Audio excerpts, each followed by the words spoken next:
Coming to you live from deep within a very slushy and also deceptively icy radioactive wasteland, we are the survivors of the alt-right Kek apocalypse. The few, the brave, the bitchy, once more wading into battle against the zombie pick-me hordes. With Rantzerker number 210, the horrible lightness of pick-mes. I am your host, Allison, and with me is Brian and Karen. And who doesn't understand what you're talking about? It is 15 degrees out Celsius. Well, it's still here. Slushy. It's slushy. No, it's not slushy. No. Well, no. I don't. Okay. My Karen. entire yard has not a speck of snow on it. No slush, no snow. The ground isn't even damp. It's completely like. I mean, I guess in between houses, you know, if they face north, there's shade and stuff, right? But yeah, no, there's nothing here. There's no slush. There's no ice. There's no nothing. It's like, it's literally, it's shorts weather. And not shorts weather for my son, who wears shorts when it's minus 10 Celsius. Oh, no. Okay? Shorts weather for me. Okay. Yeah. I'm going to say something that's going to blow your mind, Karen.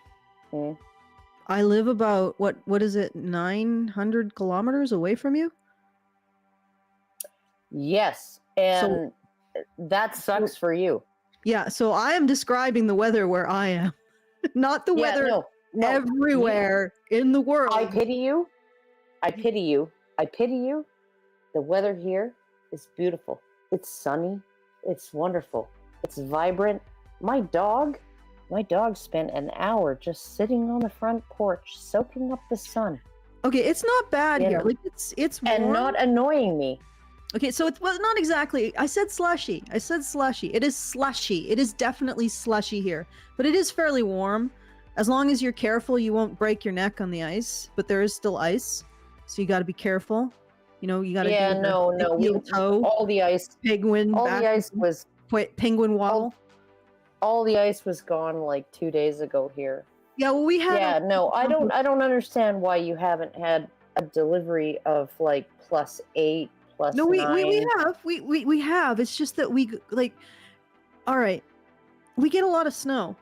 That's why people come here to snowmobile, right? Because there's a lot. We had like 20 centimeters of snow a month ago, and then we had another like 7 centimeters of snow, and then I got. Do I have to take a picture? And I'm just like, Karen, look, this is where I live. This is what it looks like. The day my sidewalks were completely melted and dry, okay, that was the day the city notice arrived in my mailbox saying, "Clear your sidewalks." Yeah. Okay. There's just a lot of snow in this region of Canada, and it takes a while for it to go away. So right now, and also we've been getting negative temperatures at night, so everything's freezing. So it melts, it freezes. So there's like slush over top of ice, which if anybody's ever been in Canada knows that is like the deadliest combination. Oh yeah, no, it's awful. It's fucking awful. Like you could, if you had a monorail and all you did was put slush on top of ice, that shit would go around the earth, and all you would need is a push by like a toddler, just like, and that would be it. It would just zoom all the way around Earth because there'd be just no friction. And then so walking is sort of touchy. That's what I'm saying. I'm just saying it's slushy. It's slushy. It's slushy and icy. Slushy is an adequate term. It's adequate. That was like a week ago for us. It's not slushy. It's not more. It's not. I want to say substantive. No, that's not the right word. It is not. It's adequate. It is not superlative. It's not inadequate. But it just hits right in the mid region. Slicey. Okay, so we are doing a video. Another. Okay. Just so everybody knows, I'm just like really happy that I think the snow is done for the year. Yeah. I think everybody's really happy in Canada. At least the places where it's starting to disappear. All right, so, well, so we're going to do another pick-me video because apparently the topic of pick-mes is very on the mind with a lot of girl streamers or girl YouTubers, whatever. Pick-mes seem to be a topic of note. Although I haven't really seen many pick-mes respond to the pick-me videos, so I don't know. Of course, you could look at it and say the definition of pick-me seems to be very inconsistent, but you know, they seem to be describing something that they very much do not like. So let's look at the pick-me and what the pick-me is, and what she do and where she be and her various features. Okay, but before we get into it, or at least a criticism of pick-me, presumably from either a feminist or a woman who really thinks that men are to blame. People think that that's interchangeable, but it's not always. There's lots of women who apparently aren't feminists because they don't want to have jobs. They just want to get a man to do everything for them. And they still regard men to be to blame, even though were they to gain their utopia, the only people doing anything would be men. And then the men would be blamed for doing everything. It seems really circular. But anyway, okay, so if you want to send us a message, you can do so at feedthebadger.com/justthetip. Send us the benefit of all of your thoughts, 2 cents for $5. It's a deal. So feedthebadger.com/justthetip. You avoid YouTube's comment enhancement system, and you get the full benefit of whatever filthy lucre you send. And also, we are doing our monthly fundraiser at feedthebadger.com/support. So go there and help out if you want to continue to hear our insightful conversation. Do you want to start, Brian? I think I think we should probably start, right? Is someone who craves male attention and tries to be not like other girls. They're basically the female equivalent of a simp. Whenever you see like a pick-me woman, just know that someone is going to get mistreated or humiliated. This is what life could be like if you were honest with the pick-me girl.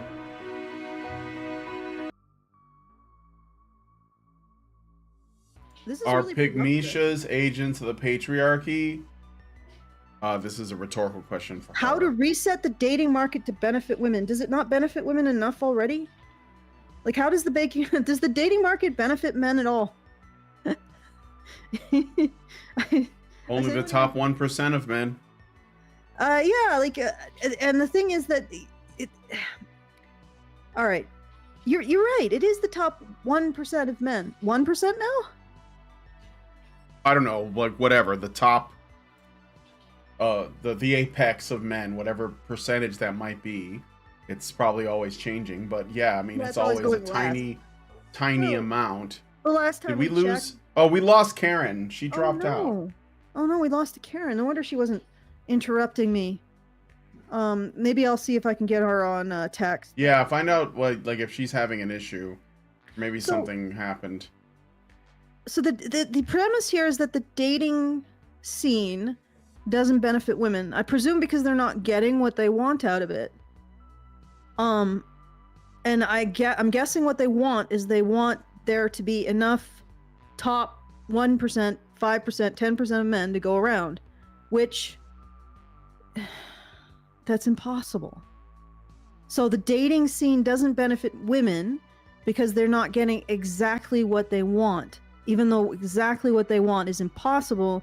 And not just impossible, we probably need another 5 Earths to accommodate the material cost. Karen, it looks like Karen is back. Because, you know, men who make twice as much as they do now are going to be able to buy twice as much, which means even more pressure on our resources. So this is interesting. Oh, they don't compare it to the situation for men. They don't look at the situation in the dating sphere of men and compare it to themselves. Instead, they compare it to some ideal version where they get everything they want.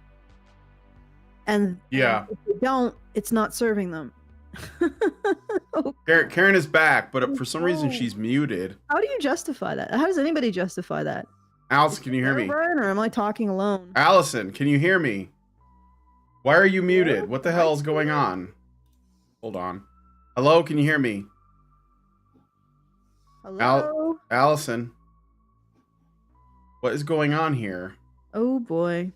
Okay. Let me there's something going on with Allison and Karen's microphone. Let me create a new room and we'll do this over again. Sorry. Hello? Yes, hello. Let me see.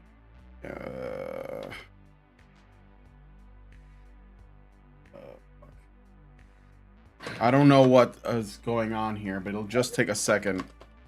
Hello? Yes, hello, I can hear you, but you can't hear me for some reason. So, I don't know why that is. Let me just check. Yeah, it looks like it's working on my end. So something's going on here. Okay, I'm going to hang up on this one and make a new room. I don't know why that happened, so just give me a second, guys. Apologies, I don't understand it. RZ210.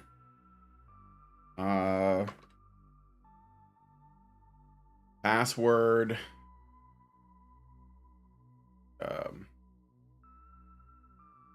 Okay. And I'll do this again. And I want to send invitations really quick. Okay. All right, we'll just wait till they get in. Anyway, Mr. 0303 says he can hear us both. Yeah, it was working, but I don't know why it was being a little goofy, or I don't know if it's the Video Ninja or maybe some other setting or maybe their internet. I don't know what it was. So hopefully they'll get back in. I'm just kind of waiting on Allison to get back in here and Karen. Let me what's going on now? Let's say. Oh wait, somebody's here. Somebody's here. Hello? Okay, Allison, are you there? Hello? Hello? Yeah, hey. Can you hear me? Hello? Can you hear me? Hello? Why can't you hear me? My audio's working.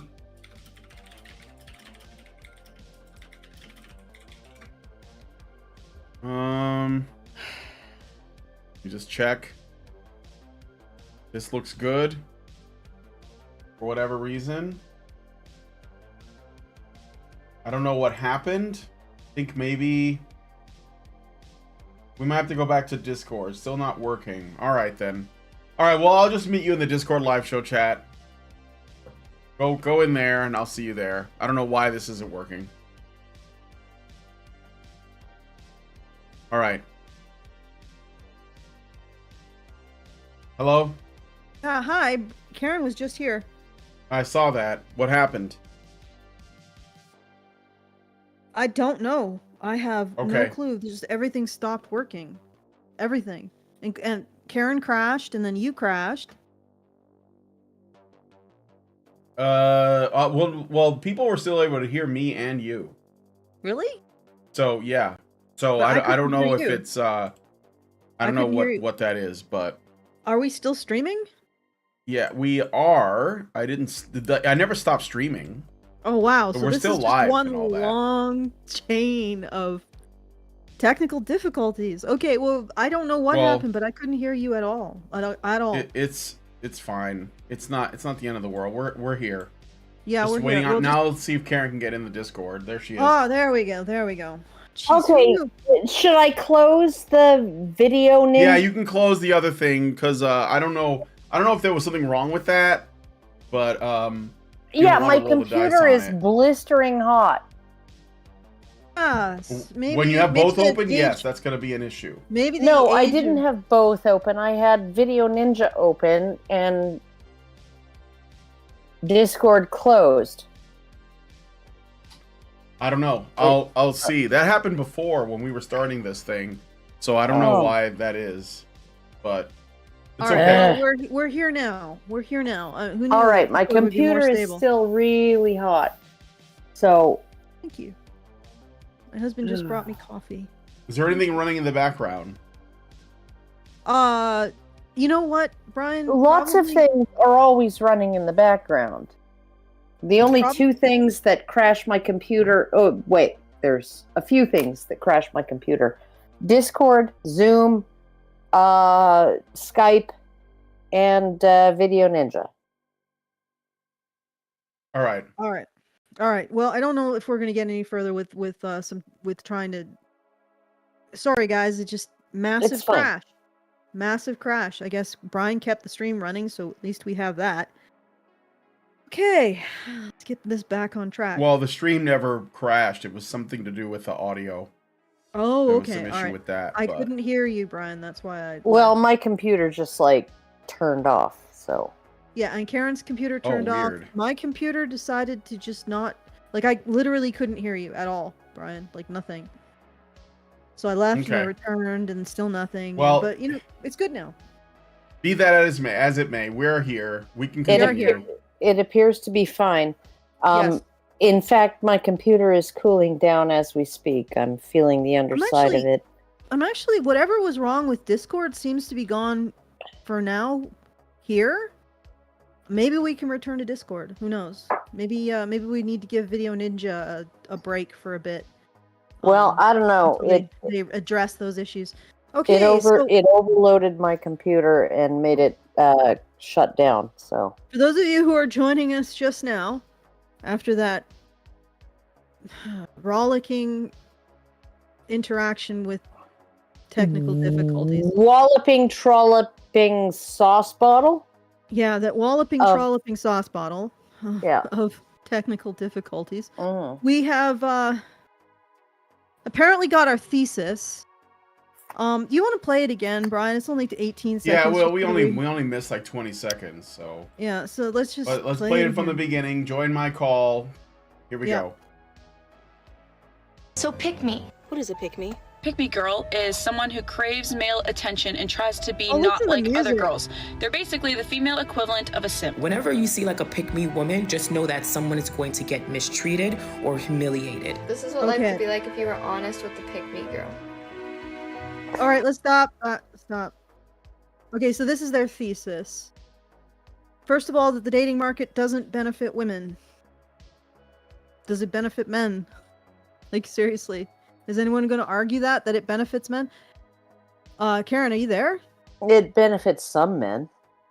Yeah, well, I mean, Brian was saying 1% of men. No, 5%? I'd say 20%. 20%. Top You think men. it's still at? It benefits the top men. Do you think Yes. it's still at 20%? Because I think it was down to 10%. No. No, I think 20% of men have a shot in the dating market. It's The probably a bottom soft 80 20%. If you got 10% of men, if they do something, they'll have a shot, and then it's a solid 10% that are, right out of the packaging, have everything working for them. But be that as it may, what I was saying. Okay, the before- pick me, okay? The pick me is basically, hey, here's what makes me potentially valuable to a male partner. That's it.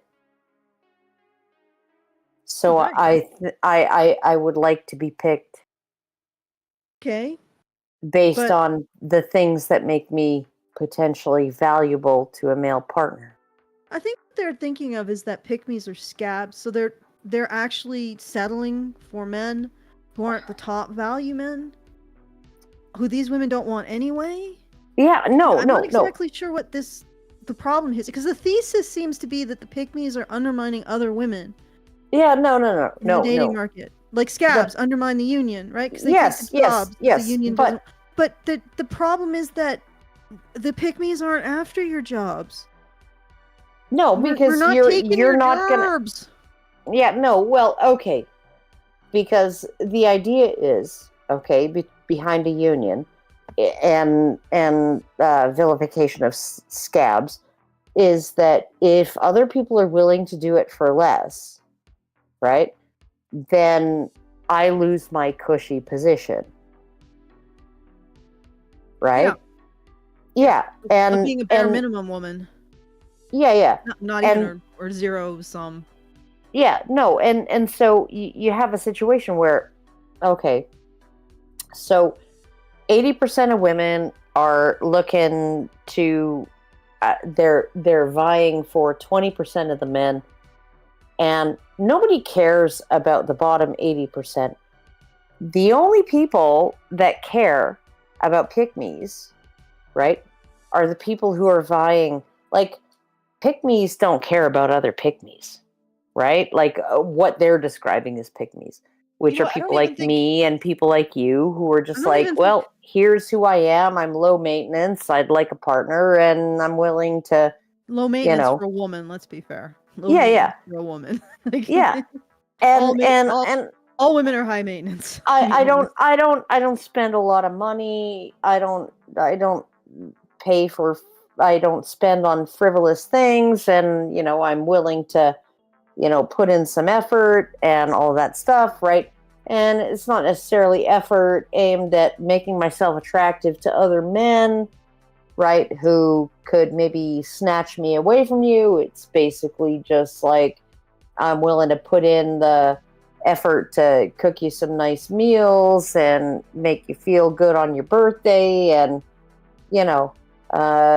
maybe take it up the butt every once in a while, whatever. Okay, so and I'm not going to cost you a lot, and okay, so that's what they're describing as a pick-me.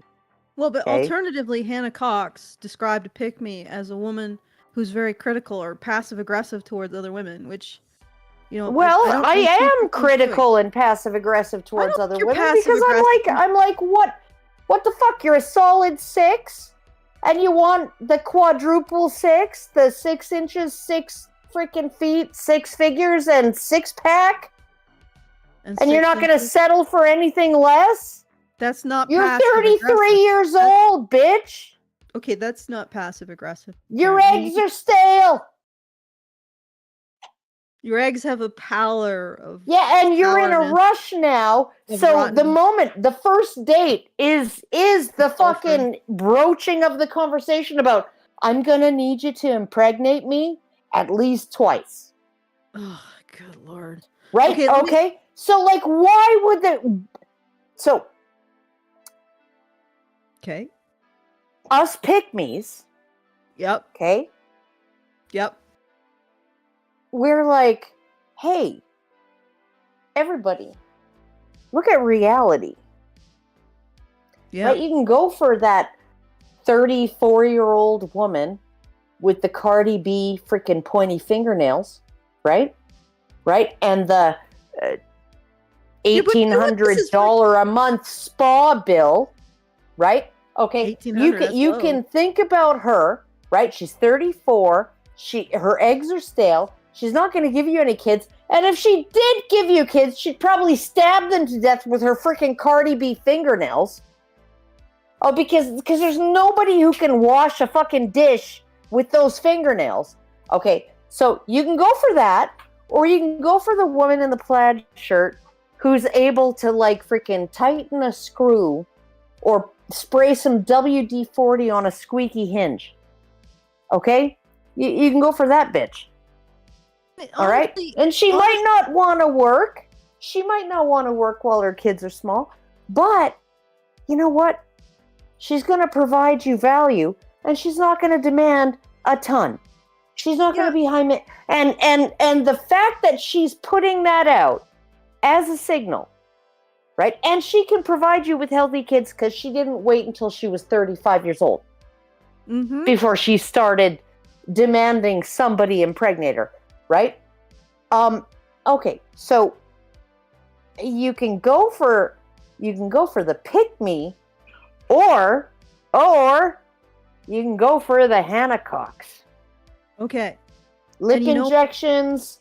I don't care if you go for the Hannah Cox. Like, seriously, if that's what your jam is, Go for it. That's fine. Yeah. This is what's annoying, because it just occurred to me what this is.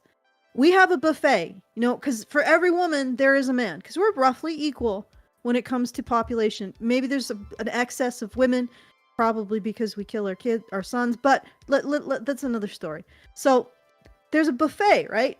And the individuals who are complaining about the pick-mes pick up their frickin' plates, we go to the buffet, we dish up, and we go back and we have our meal, right? The women who do this, and you know what? You could have a Cardi B who's a pick-me, because she dished up, she got her meal, and she's now eating it. She's sitting down and she's eating it. She's moving on with her life. That could also be pick-me behavior. She could wear like $800 of makeup, but if she actually picks a man and settles down with him, I think basically that's a pick-me. That's the process. So you have this buffet, and the pick-mes go up, they get their meal, they settle down, and they get on with their lives. And these women who are sitting at the buffet, not picking anything, because nothing is good enough, are complaining that we're taking a meal from the buffet for ourselves. Like, what the fuck? Like, there is nothing stopping you from picking out your plate, sitting down and getting on with your life. Nothing. Except you don't like anything at the buffet, and that has nothing to do with the women who are going to the buffet and finding something they like and getting on with their life. The fact that you're at the buffet and you can't find a thing that you want to eat. That's not our fault. But you're going to try to make that our fault. That's the thesis of this video. That's what I'm sensing. Now, is anyone else sensing that? Yeah. Yeah. So this is going to somehow become our fault. Because if we didn't go to the buffet and pick out something that we liked, the buffet would be more suitable to you. Like, I don't know, the cook would say, "Oh, I gotta up my game." Even though there's not enough, like, there's nothing, the buffet has everything. Yeah. Every conceivable thing. You cannot up your game over everything. Right? There's no upping here. There is a man for you in that buffet. You're just choosing not to choose him. And it's probably not even because he's not high value or whatever the hell they call that shit. It's because they don't want to settle down. They don't want the fear of missing out. Like, if I choose this one, maybe something's better. If I choose the blueberry muffin, but what if the death by chocolate is better? But if I choose the cheese plate, what if the jellied salad is better? You know, like, they're just sitting there doing that. No, and what they do is they take a little bite of everything, and then they're so full, and kind of they feel they can't. They're not ready to commit. Like, once they've sampled every dish, they're not ready to commit. No dish can be as good as every dish, right? As every dish, yeah, no, and it's just like, And how is it that this is our fault? Like, seriously, how is it that this is our fault? You know, it's interesting. You know, I'm glad, actually, maybe this is like the bridge between blaming men for something that, what the hell are men supposed to do about this? Like, how are they supposed to fix women when all women want the top 10% of men? If they all became as good as the top 10%, you'd still want the top 10%. It would still be the top 10% of the top 10%. See what I'm saying? Yeah. And it's just like, you can't, this is in women's brains. The women who are part of this, it's in your brains. You got to fix it in you. But it's interesting that they're now, I guess, letting go of blaming men for some reason, and now they're blaming us. Okay. So far as I'm pretty sure they would define us as pick-mes. I mean, I don't see myself as a pick-me. Well, at least not in Hannah Cox's strange definition. I don't think anything is a pick-me. There is no definition of pick-me. There is no definition. Yeah, it's just women I don't it's like. It's like if you do something to be attractive to the average man, right? Or if you are something that's attractive to the average man, and you say that, right? If you put it in your dating profile, right? like I did, you know, my favorite movies, and my favorite quote ever from a movie was, you know, you can beat me and you can run me and you can shoot me and you can kill me, just don't bore me. Right? Which is from Clint Eastwood from Heartbreak Ridge, right? Okay.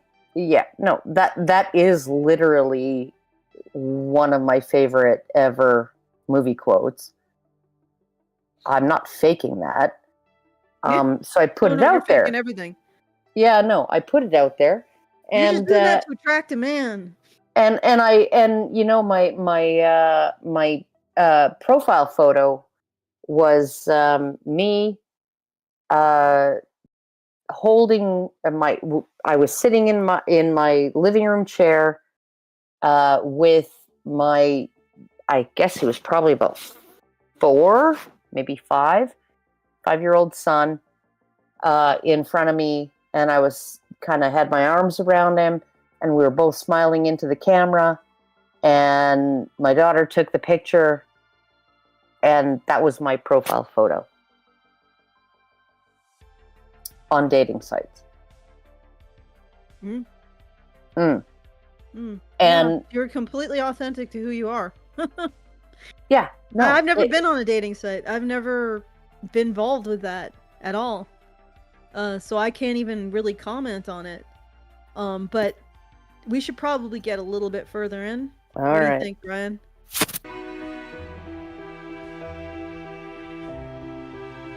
Hey bestie, welcome to the Jesus Spoiled fucking Girly Support Christ, Group bitch! podcast, where we talk about how to get that bag while also securing your own bag. Get that bag.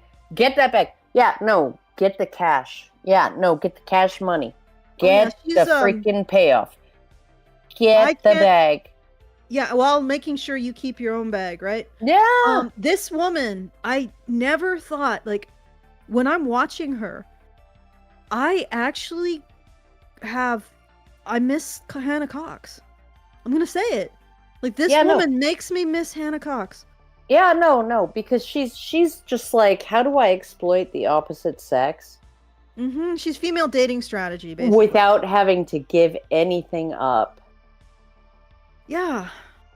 Yeah, which is really interesting because what these women don't realize or don't seem to accept, and I told this to Brian yesterday when we covered one of this woman's videos.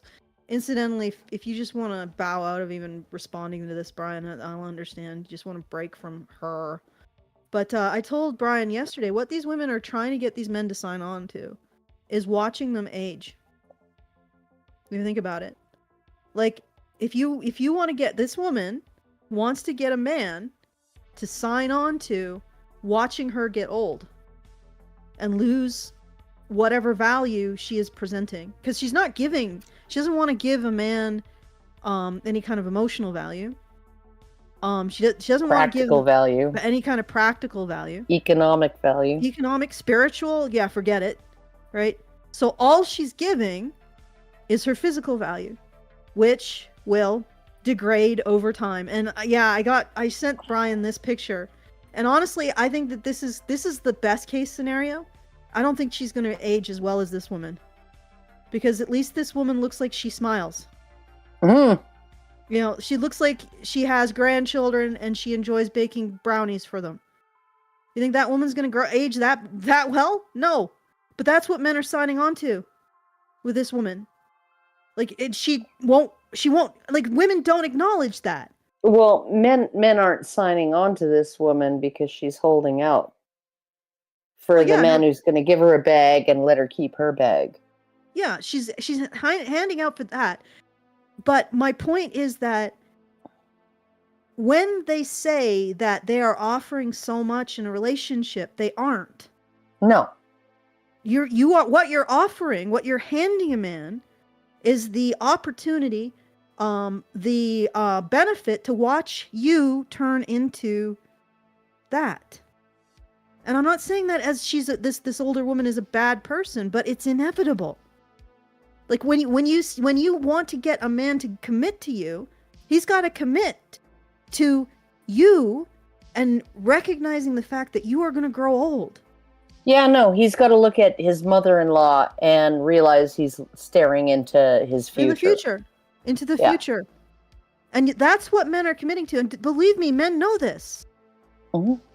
They know it. They're not stupid. So you can make yourself up as much as you want. And you can emphasize your physicality as your only benefit as much as you want. But men aren't stupid. They know what they're signing up for. They know if they put a ring on it, that's going to be gone. And the only thing that's going to be left is everything else. Everything you deride the pick-mes for. Yeah. Everything else. That's why. And you say, oh, if pick-mes would just stop, well, the men would take us. No. Why would any man take a woman whose only value is going to depreciate? Yeah, I know. It's infuriating. Like there's so many things that appreciate and value over time: wisdom, caution, diligence, hard work, even discipline. intelligence. Intelligence, creativity. Yeah, no, all of that. Interests that you share. Yep. No, dedication. all of those things remain stable or increase over time. Right? The one thing that a woman has that is guaranteed to depreciate. And okay, I'm not talking about like freaks of nature like Rachel Weisz, who was better looking in Enemy at the Gates than she was in The Mummy. Yeah. Okay. She got better looking as she got older, to a point, right? And there are a few actresses who have gotten better looking as they aged, to a point, right? But at some point, they're going to hit the wall, right? And no, after that, all you have left is everything else, as Allison said. Everything else. And if you like, and this idea, right? Like, this goes back to the woman in the plaid shirt versus the woman in the red tank top, right? Oh, well, you just, you say these things about yourself because deep down you want a man to value you for things other than your looks, right? And you don't think he will. And it's like, no, why don't you sell yourself? Okay, you can say, well, I have these looks and they're pretty okay, right? But I have all these other qualities. I have all these other things. I have the everything else, right? And that's why I'm a good partner for a man. Mm-hmm. That's what makes you a good long-term partner.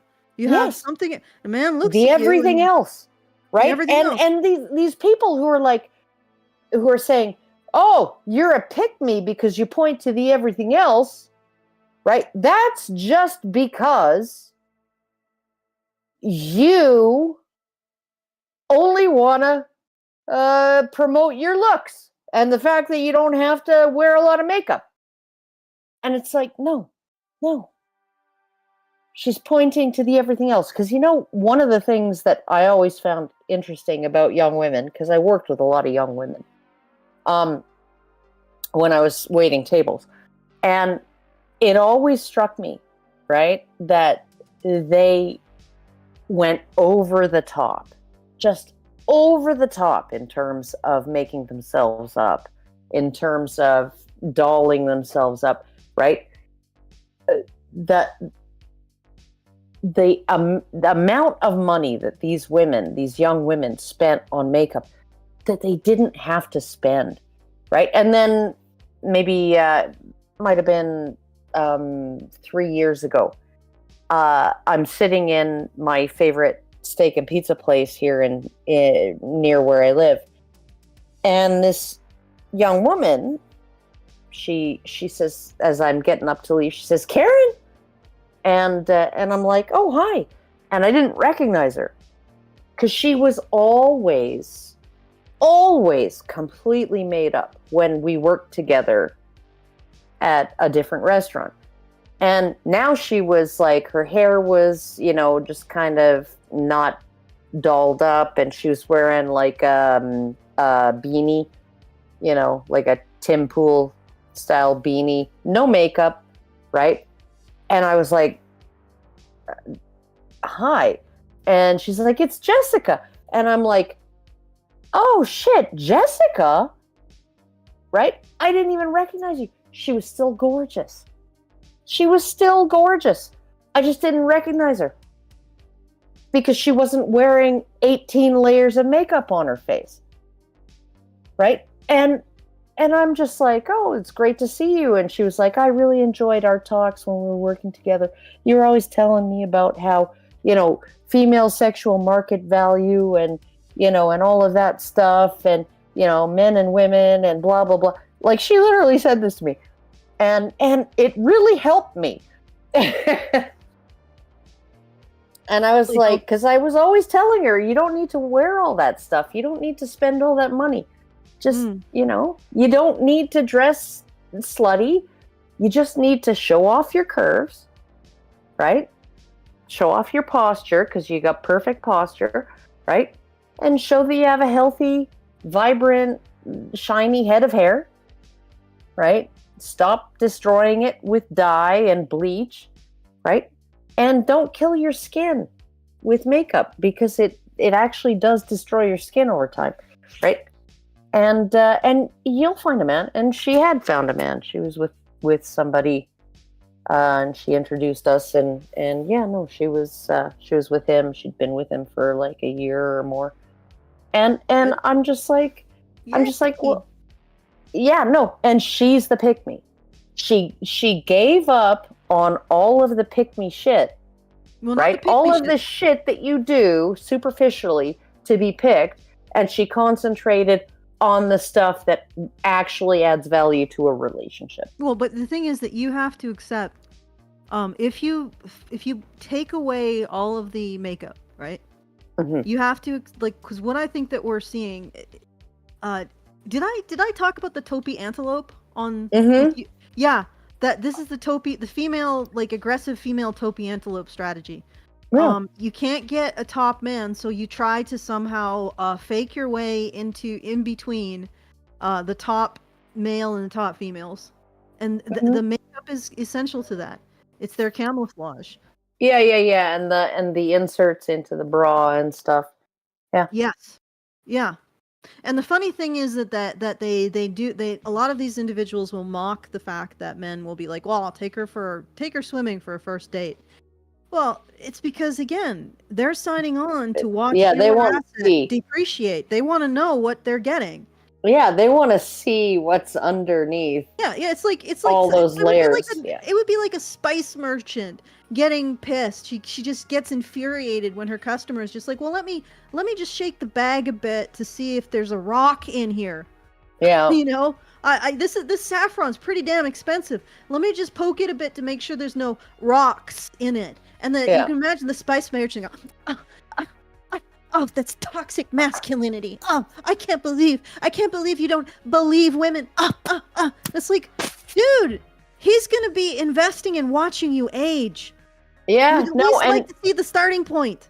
And do you remember that oh god, I forget what website it was on, but it was an article by a male feminist explaining why it should be considered rape if a woman has sex with a man who lied about his income, but it should not be considered rape if a man has sex with a woman who lied about her bust size or wore makeup or,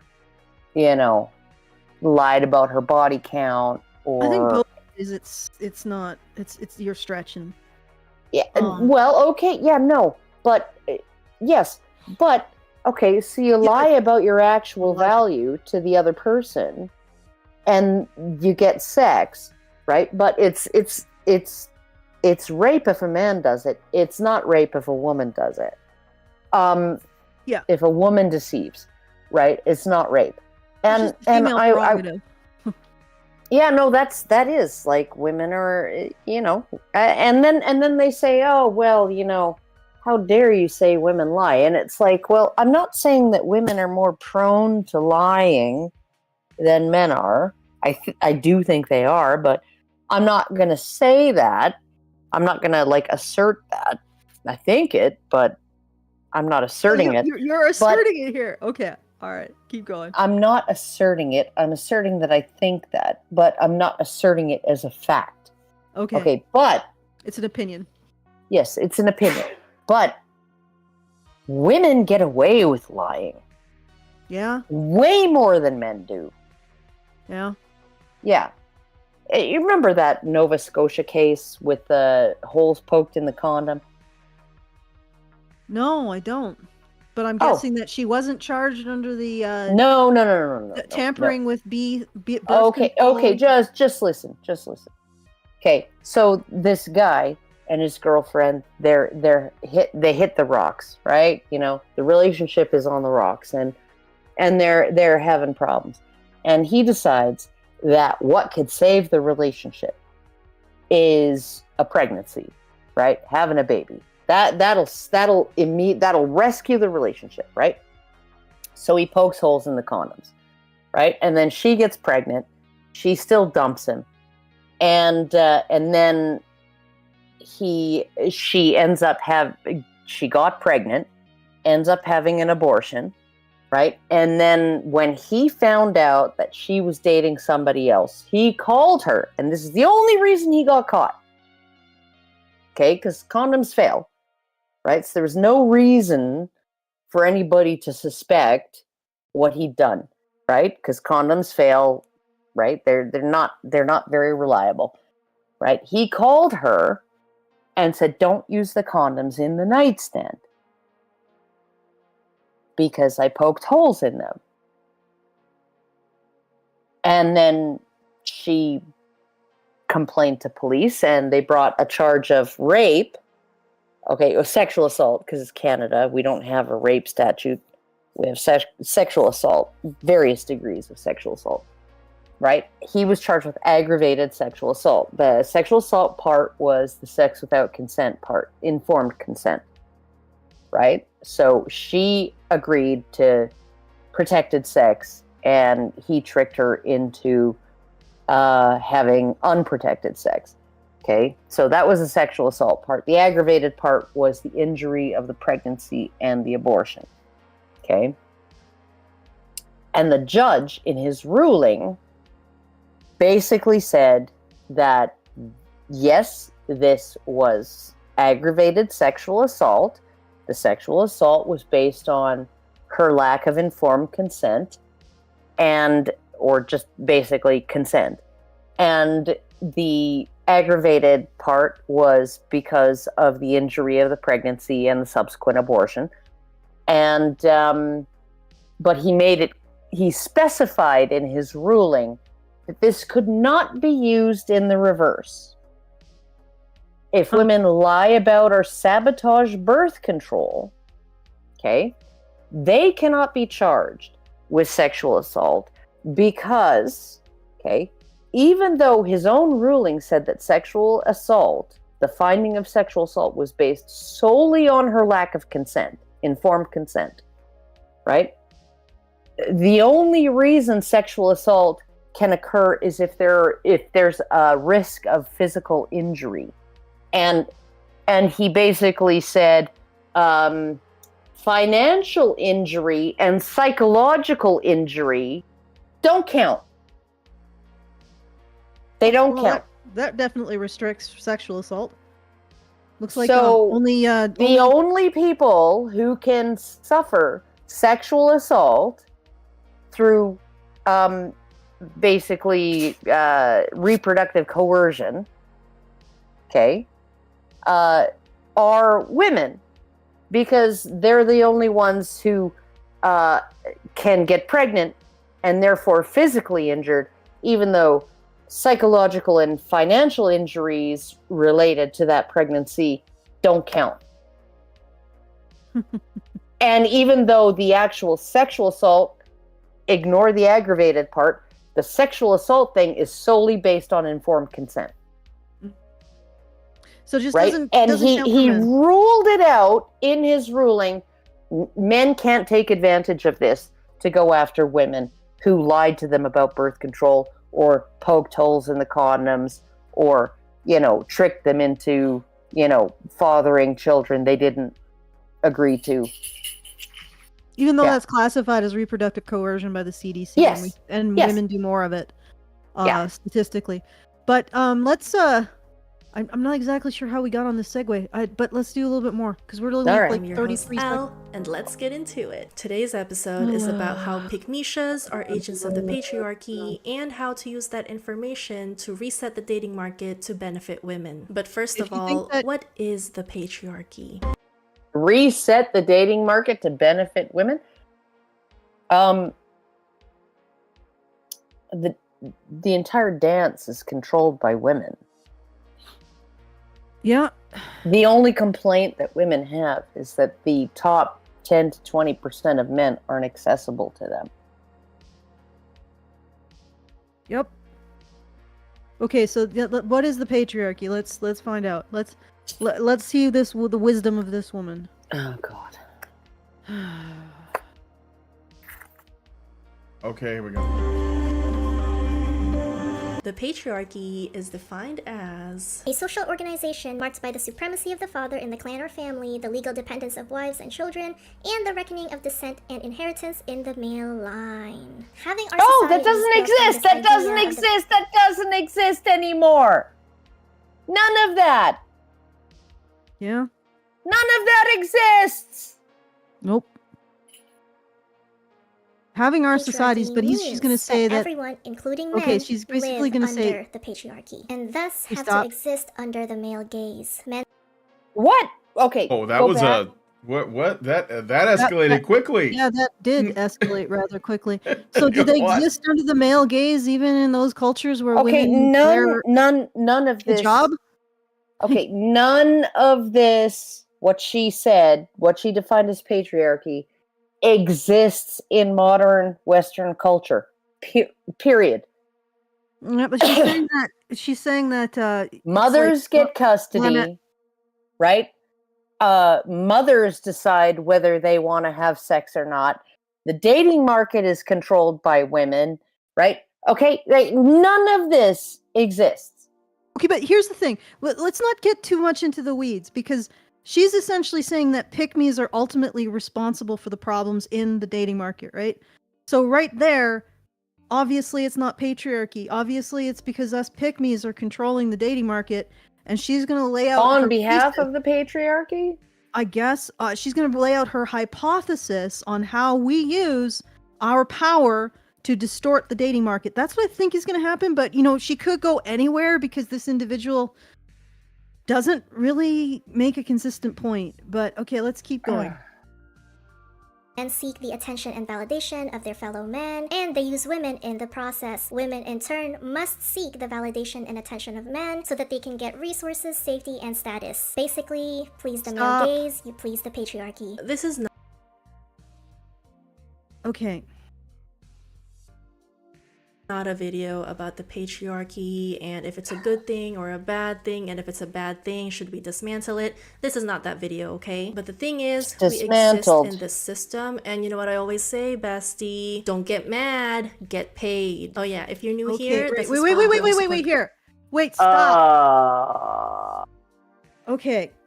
The patriarchy, women have to appeal to men in order to get resources. And what are you saying there? Ladies, Women just have to those appeal to men in order to get men to give them things. Yeah, but she's saying, just don't get mad, get paid.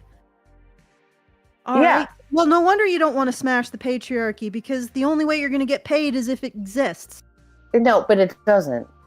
Well, if it exists, Like the psychological schema, right? The evolved psychology that led to the patriarchy, but which has also led to this freaking feminist psychosocial nightmare that we're living in, okay?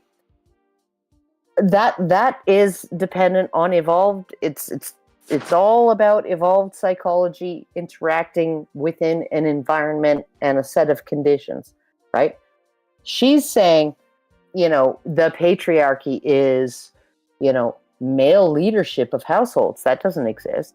It's male supremacy. That doesn't exist anymore, right? It's this, that, and the other. That none of those things exist anymore. Male custody of children doesn't exist anymore, right? Yeah, but men still have more financial resources in this society, which is probably where she would say, "Oh, that's just a result of what we've inherited from the patriarchy." They don't. Yeah, she probably might agree that the patriarchy itself doesn't exist, but now we have an inheritance from the patriarchy, so it doesn't matter. No, but men don't have more financial resources than women. They still make more. They just pay more taxes. Yeah, they pay more taxes, but they make more. And they make more and pay more. And so they don't have. Patriarchy is women appealing to men to get resources. That's the patriarchy. That is what she's saying is the patriarchy. That is all of the mechanics of the system are irrelevant. It's just then she's saying, okay, so get his bag and keep your bag. Yes. And she's essentially saying in a patriarchy, women appeal to men to get resources. And what she's saying is, don't get mad about that. Just continue to take part in that system. That's what I'm pointing out. She's a complete, okay, well, enjoy the system that you support, pick-me. Like, end video. We found the pick-me. Jesus Christ. Let's keep going. Group saying, don't get mad, get paid. And what do I mean by that? Whatever circumstances you find yourself in, you need to find a way to get paid. Find ways to win. Find ways to capitalize. Find ways to benefit yourself. That's the Spoiled Girly Support Group mantra. Don't get mad, get paid. With that in mind, because we find ourselves this is in another a strategy. This is another okay. All right. Is this female dating strategy? Yeah, it's female dating strategy. So this is, like we deal in something different than strategy. So for example, home math deals with strategy. This individual deals with female dating strategy, male dating strategy, whereas we here deal with more understanding, if that makes sense, which people aren't interested in because strategy speaks to a pain point. And understanding, I don't know what it speaks to. People's desire to be understood. Be understood. Like, I would hope at some point with this mess, people would start to want to be understood, but apparently we're not there yet. They still want pain and stratagems. Okay.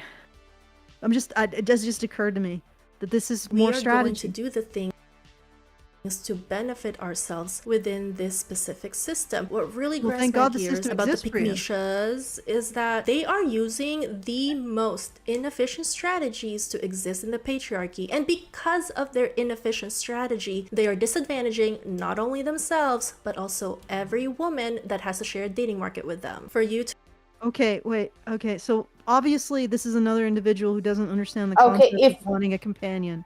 Yeah, no. And also, if they're disadvantaging themselves, that would assume that they're choosing low-status men that women like this wouldn't want anyway. Yeah, but the fact that I guess they could... again, going back to my buffet analysis, because some women go to the buffet, get what they want, sit down, have a meal, and are finally not hungry... that somehow threatens the women who staring at the buffet and saying, I can't choose. Or saying nothing here is acceptable to me. I don't see how a pick-me threatens you any more than any other woman who ends up with a man in this instance. Okay? They're not going after men that you're interested in. Well, and the whole point is they want to be picked. And once they're picked, right? And then all the other men are free to choose you. Yeah. Do you need every freaking man on Earth? Yeah, I think she does.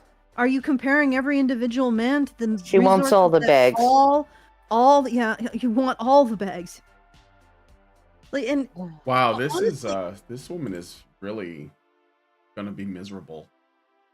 She really is, like, at that Oh, rate. yeah, no. Oh, yeah, Age she is. 35, I'm predicting she's gonna She is going. I mean, like, be this regretting is like. her life choices. I'm glad yeah. that she's putting this out there so that men will do everything in their power to avoid this. And by the way, I don't think this is abnormal.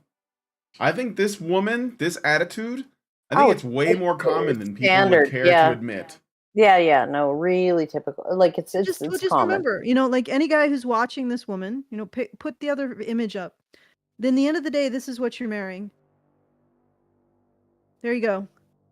Now listen to her. Listen to this older woman say, "You got to keep your bag, and get his bag too." And that's what you're getting. Yeah. No, and the whole idea of getting his bag and keeping yours means not putting anything into the relationship. Yeah. Not investing anything into it. And I'm guessing that this woman did, judging from the fact that she has lines above her, like she has smile lines, as well as the, you know. Oh yeah, no, it's you can tell. I mean, I have developed many frown lines over the last 10 years. Yeah, but you've also 12. been dealing with this shit directly. Yeah. But I do have crow's feet by my eyes and laugh lines. Yeah. That's an indication of somebody who can face the world with good humor. I don't think that Ella here is going to age as well as that. And you got to know that you're signing on for that as a guy. Oh, except Allison, black don't crack. Didn't you hear that? Yeah, but she's not black. Well, she's. The same thing applies to Asians as well. But I mean, eventually you will end up looking like Whoopi Goldberg. So yeah, it just is a slower process, is all. Asian. Oh no. Asian women and Slavic women. They go through menopause and then boom. Damn. It's all over. It's not a gradual process. A lot of women age gradually, right? And I didn't age gradually, and a lot my. You did the babushka thing. Oh yeah, no, Babushka I went. bomb? Yeah. Yeah, no, I went from like freaking Melania Trump to well, not quite that hot, but pretty attractive. To the moment I went through menopause, it was like I lost 35% of my collagen and everything started sagging. So yeah. But like I said, like that's what a man is signing on to. So it's you got to realize as a woman, you like these women think, oh well, he's getting so much. Well, not really. No, he's getting a. He's getting an appreciable asset if that's all you're offering. If that's all you're offering. Yeah. So, and the funny thing is that, I mean, honestly, I don't see how. If you say I have more to offer than my looks, you're a pick-me. She's going to explain how pick-mes are to blame. So let's find out. To understand exactly how the pick-meshas are failing all of us women. Can I make a prediction about it? Because I think I know what she's gonna say. About why are the pick-mes bad for women, in her view? I think it's because she believes that all women should be united in essentially filtering out like only the very best men and forcing the other men to either step up and adapt and become good enough for them, or they just die. So it's like eugenics, like relational eugenics across like a large scale. And women who are not on the same page, who are not part of the sisterhood that she is essentially putting forward as a standard that all women should follow, well, they become the enemy of women because they are essentially allowing men that are beneath her standard to reproduce. That's what I think she's going to say. Something to that effect. Essentially, men who are not the top men deserve their line to just die off. Okay. And the other thing that I think that she might be saying, I'll put my own in the ring. And maybe this is a criticism, potential criticism too. Somehow we are lowering the total value proposition of women by developing things other than looks in order to gain a relationship. Yeah, like just we're upping the physical sexual attractiveness, the level of competition. But here's the thing, like, I'm almost certain that women like Elle and Hannah are going after the top 20% of men. And absolutely. And there's no way that, like, the pick-mes are not going after them. Like, they want a companion. And like there was one example that I can, like, a woman I just came across on Twitter who described how her friends had a bad experience on Tinder, and she would watch how they would interact with Tinder, and they would swipe right on men that she would never consider in a million years. And of course they were like the super hot, but obviously like emotionally like depressed or sex addict type men, or narcissistic, or, you know, that kind of thing. Like, obviously damaged guys who had nothing beyond the looks and the pretense of money. And she was never gonna swipe right on them. She swiped right on men who presented they gave good flags for companionship, essentially. And she had a good experience. She dated and she found a partner because that's what she went there for. Now this woman would call that a pick-me, but she wasn't after the same men as the women like Elle or the men that Elle are probably after. I mean, I would look at those men and I'd be like, no. They're just like the really good looking men. They don't feel accessible. Maybe accessible is not the right word. No. It's not that they don't feel accessible, because I've had some really good looking men be interested in me, but we're talking about two different. Again, you have different you have to like the men who are like the top tier men. Okay, you have to be or at least appear to be a top tier woman. Yeah. Right. So it's like when people ask me, like, why don't you run for public office? And I'm like, are you fucking kidding me? I'd have to clean up my language, and you can go fuck yourself over that. Right. And it's gonna require all of this effort, and I can't be fucking arsed. Right. I'm not that kind of person. I don't want to run for city council. I don't want to run for MLA. I don't want to run for MP. I don't want to run for anything. Okay? It's too much work for too little gain, and all I'm going to have to do is pretend that I'm somebody that I'm not. Okay? Mm-hmm. And so I'm not doing it. Right? So you can go fuck yourself with that suggestion. Right? I'm flattered. Okay? But not interested. Okay? And that is the situation with, like, this is why I always have been attracted, even with men who are white-collar professionals, right? Okay, so the oncologist that I dated for a while, you know why I was attracted to him? Because he had a thick Scottish accent. He used the words shite and fuck constantly, right? And he got into all kinds of trouble in academia for using the words shite and fuck constantly. You know what else is a problem with this? There's no understanding of individuality in her estimation. Yeah, no, but I was like, and he didn't dress the part. He was just like some freaking guy who looked like a random guy.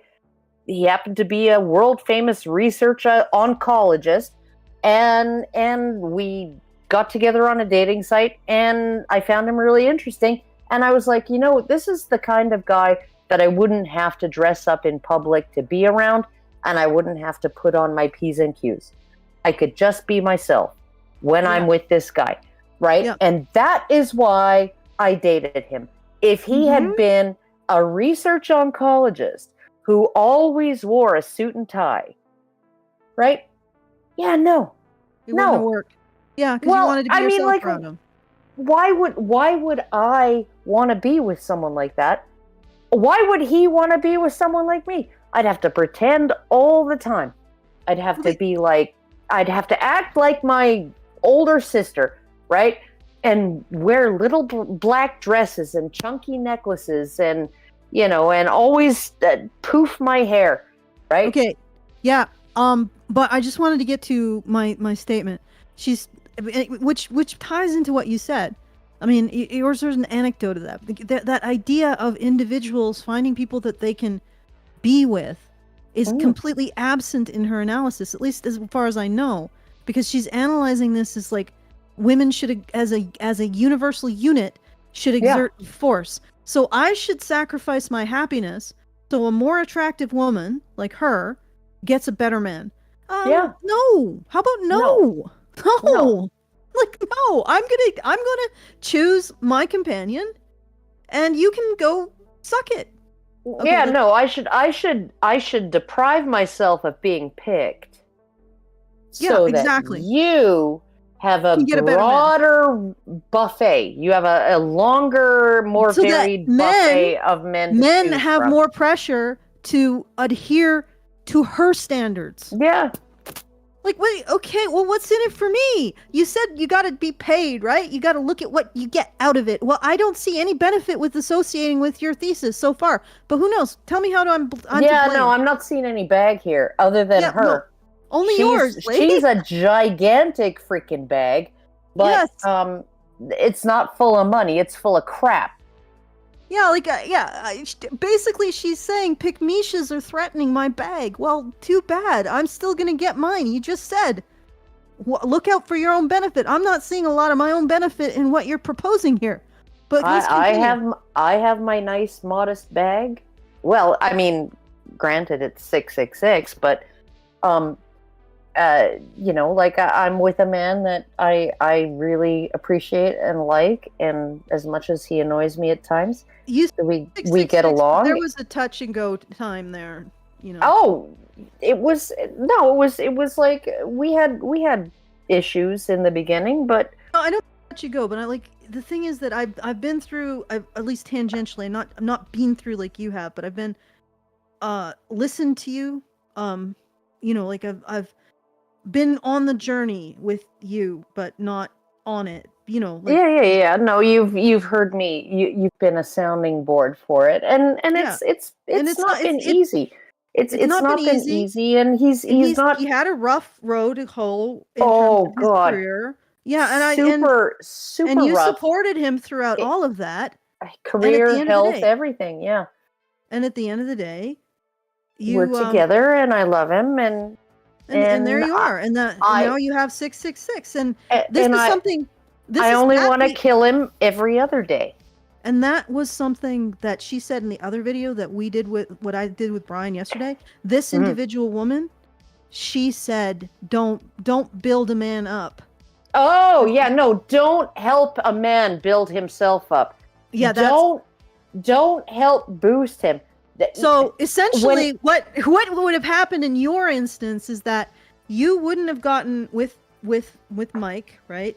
Mm-hmm. You wouldn't have helped build him up. He probably wouldn't be where he is, and you would be by myself waitress alone. By yourself. If she followed the "don't be a pick-mes." Yeah, no, like, because I mean, like, okay, let's consider this. When I met him, he was sick. He was like really sick.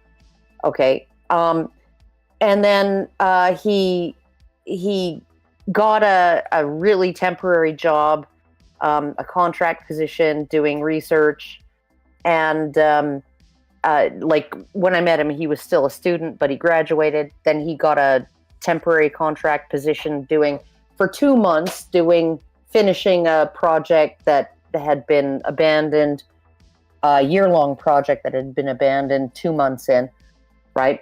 And it had a deadline, and he managed to finish that. And then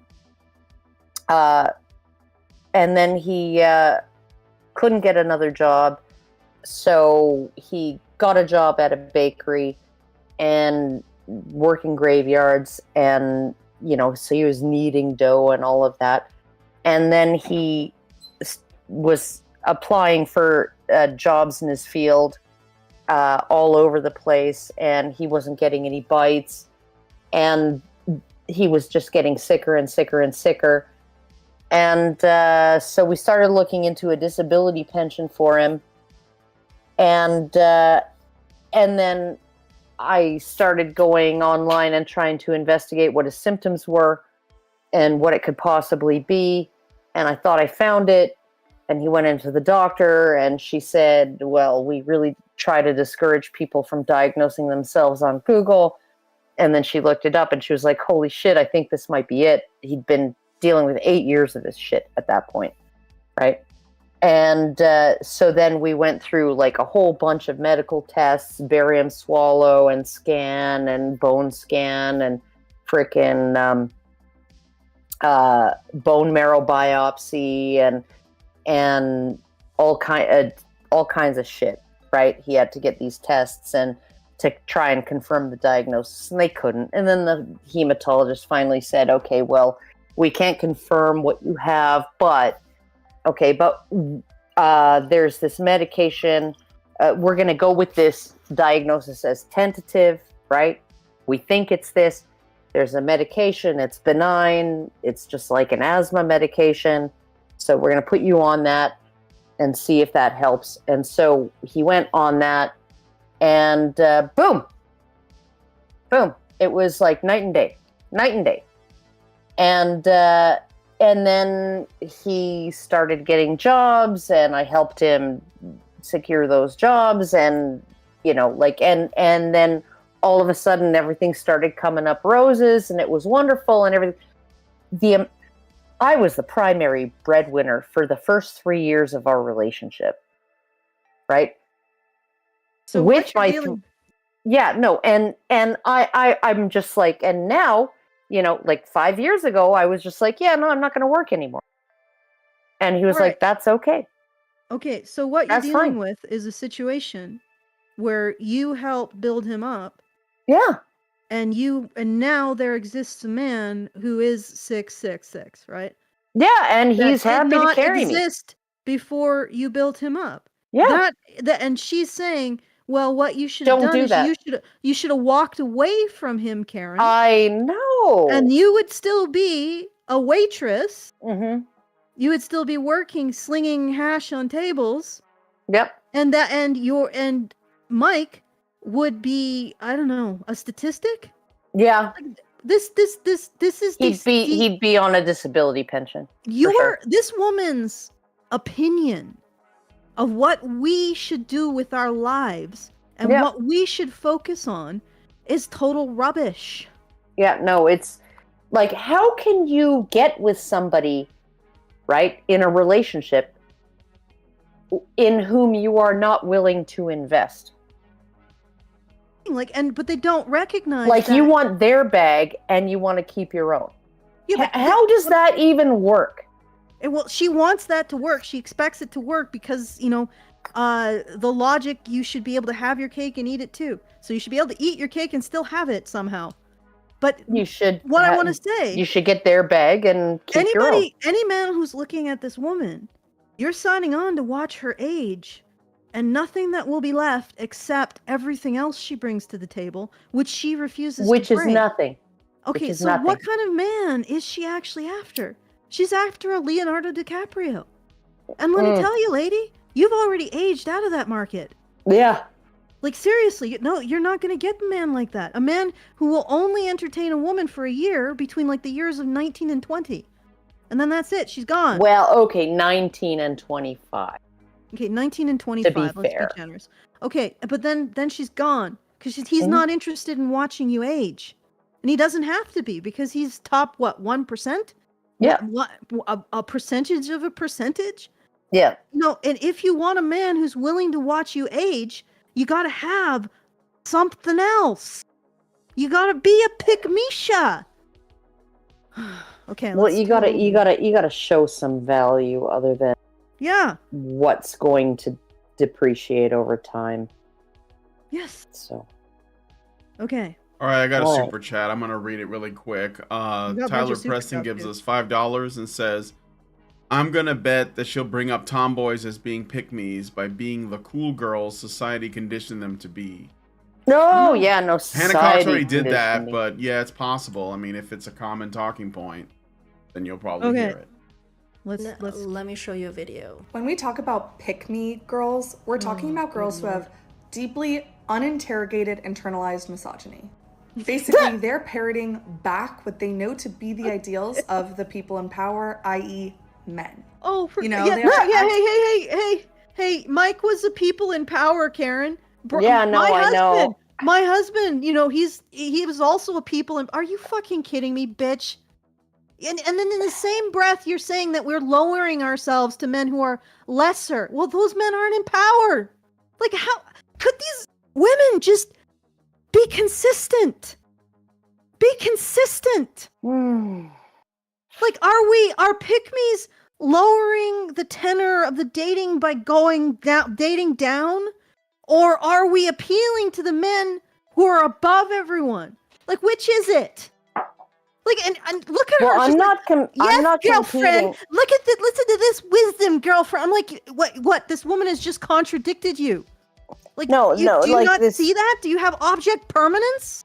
Oh no, the woman with the Is there a hominid intelligence behind the plucked eyebrows? There's no hominid intelligence here, but like, the woman in cunning. The host of the original video, she's not in direct competition with this woman, but I'm not in direct competition with anybody. I've been picked. Yeah, but let's set aside the pick-me shit and just look at the internalized misogyny. She's saying that women with internalized misogyny appeal to the men on top. No, that's feminists. That's institutionalized feminists. Yeah. They're appealing. They're the ones who are hoovering bucks out of rich men's wallets. They're the ones who appeal to the top dog. Like, you think us here talking about men's issues? Which men do you think have issues? Do you think it's the men on top? Well, yeah, actually they do sometimes. Like, I mean, Johnny Depp, let's be real. Yeah. Like, even the men on top can have the same issues that all men have. That's true. Yeah, however, they just have enough money to, like, they have enough money to mitigate the... Like, I don't even think that what Johnny Depp went through was mitigation. It was just... It was a combination of luck and resources that got him to where he ended up being. But guys anywhere below that are screwed. Yeah. And we talk about these issues for men who are have the least power in society. And you are calling us internalized misogyny because we appeal to the top men. Are you freaking kidding me? Yeah, no, we don't. We don't. All right. It's like they don't take too long getting ready, but they're still effortlessly gorgeous. They love watching football. They're just one of the guys, but they're of course still great in bed. All of that is the double bind of misogyny. Being made fun of for caring about makeup because makeup historically has been feminine, and anything feminine, no, it hasn't. According to men, is totally frivolous. Okay. It doesn't matter if it was or not. I mean, maybe not, but so what? Like, some people want to wear makeup, some people don't. This is irrelevant. This is beyond stupid. I mean, I feel like I'm losing IQ points just sitting here passively watching this crap. Okay. Women should lose all their rights. Like, let's put them back in put them in the desert. Repeal give them 19. a water skin, and then we'll see how long. Like, that'll be their only bag. It'll be a bag of water, and then we'll see if they'll like appreciate the world they live in right now. Exile them to the desert. Repeal 19. But at the same time, being ostracized if you don't meet certain beauty standards. So somehow women have to meet these beauty standards, but still come off as chill and not be too frivolous, because that would be humiliating. God, and I get it. That's an annoying person to be around. Especially if this woman who's speaking right now, she's a solid 6. Really? I would actually... I think that's probably lower. Well, okay. I don't know how old she is. Maybe she's in her 30s. If she was in her 20s, she'd be a solid 6. She'd be maybe a solid 5. Okay? She can get a man who's on her level. She just won't settle for one. Like, what are you talking about? Honestly. And the other thing is that what makes you think that women who are relatively low maintenance, because no woman is really low maintenance, makes you think that we aren't being what we are? Like, maybe I actually enjoy sleeping on a wrestling mat with a yoga wedge for a pillow, because otherwise I get migraines, you know? Like, maybe I enjoy just spending my entire day crouched in front of my computer writing. Maybe that's who I am. Yeah. And you don't have to be that. You just have to accept the fact that you aren't going to attract men who like that. But you can attract men who like other things that you develop about yourself. Like, here's the thing, everything seems so zero-sum. And the other thing is, like, internalized misogyny has to do with their approach to attracting a man? Is that the sum total of the moral landscape of being a woman? Somehow my inherent laziness and anti-sociability, okay, you know, I don't feel any great desire to go out and socialize with people. I'm an introvert. I don't. Yeah, that is some. Yeah, somehow, and the fact that my husband also feels that way, and so when I asked him Friday if he wanted to go out for dinner with a friend of ours, and he said no, and I said no, and then Saturday, I asked him, and he said no, and I said no because, like, I can't be arsed. Like, I'm just like, no, it's fine, right? We can spend the whole weekend. What's the difference between a pick-me using this strategy to attract a man and making yourself up and injecting your lips full of crap? Yeah, no, it's like I'm just like, okay, well, you know, I'm happy to just like be a homebody and be lazy and sit around and relax and watch Star Trek Enterprise and, you know, binge watch that all weekend, and, you know, I'm okay with that. Yeah, and I'm like, I'm okay with that kind of thing too. Like, and exactly, for some reason, my natural laziness and disinterest in drama has become, okay, I'll admit it's the red flags of a pick-me. Yeah, I sometimes like listening to people's gossip. Sure, I'll admit to that. Oh, yeah. But I just can't be really arsed to, like, start rumor mills and do other crap like that. It's just, it seems like so much work. And that makes me bad in a pick-me. No, this is, let me put it this way. I wouldn't have chosen a man who expected me to be anything but what I am. I don't think I could be any more aggressively me. Like, you are pretty aggressive in your meanness. Yes, I think you are also aggressive in your meanness. Oh, really? Yeah. I don't think so. And I'll punch you in the freaking face. Punch you in the nose. I got a Rumble rant I want to read out before it disappears. NovaFan21 gave us $1. Thank you, NovaFan, and said, something I was wondering yesterday is, do some women feel that men being servants to narcissists are the only way to prove loyalty to them, because it doesn't sound healthy at all? Yes. All right. Thank you for that. Sorry, it's not showing up in my. You know, if you make a comment in Rumble, I'll see it. But for some reason, the Rumble rants don't go through. Men being servants and narcissists?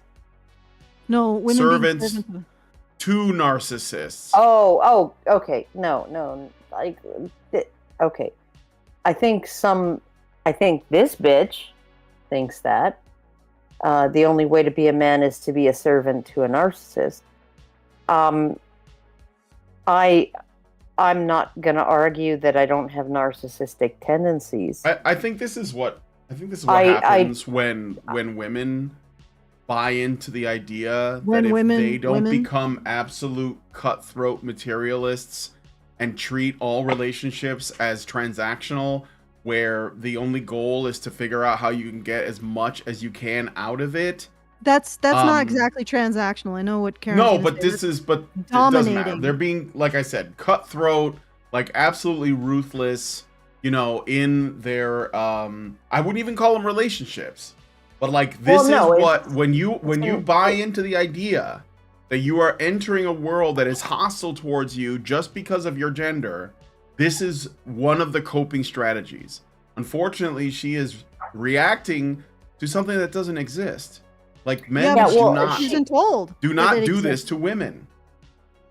Except maybe the top 20%. The top 1% or the top the men percent that of she men wants, who actually can be, you know, kind of callous because they have so many options. Yeah, no, the Leonardo DiCaprio's can be like that toward women and get away with it. But it's like when you look at it, it's this whole freaking thing, this whole idea that relationships, sexual relationships and sex and whatever should not be transactional. Bullshit.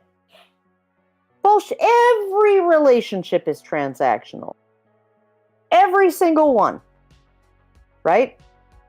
Is it a fair transaction? Or is it an exploitive transaction? Yeah, that's what I was trying to get at. This is not. Is everybody engaging in fair trade, or is somebody cheating somebody out of something? Is somebody trying to get the bag and keep their own bag? Yeah, that's exploitative. It's essential. Okay, let's listen to a bit more. I mean, let's try to get further in.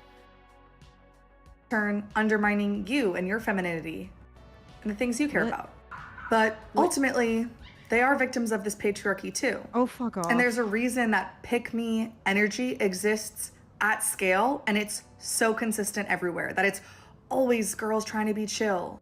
And that's because men have made us feel like we need to act like this in order to not be ostracized or humiliated.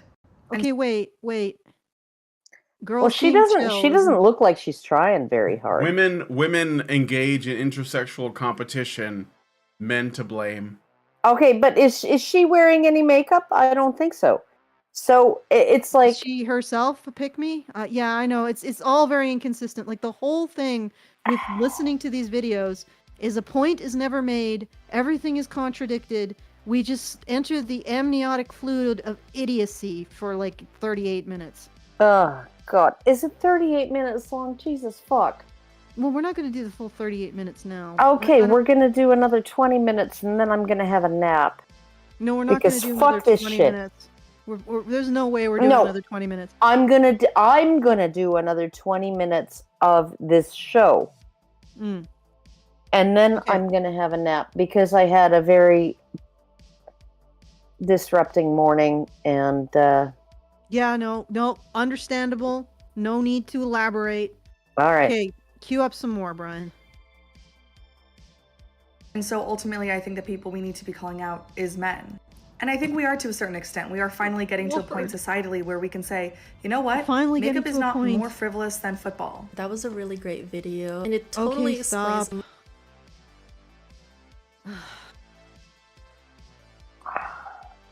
I'm not particularly fond of football or makeup.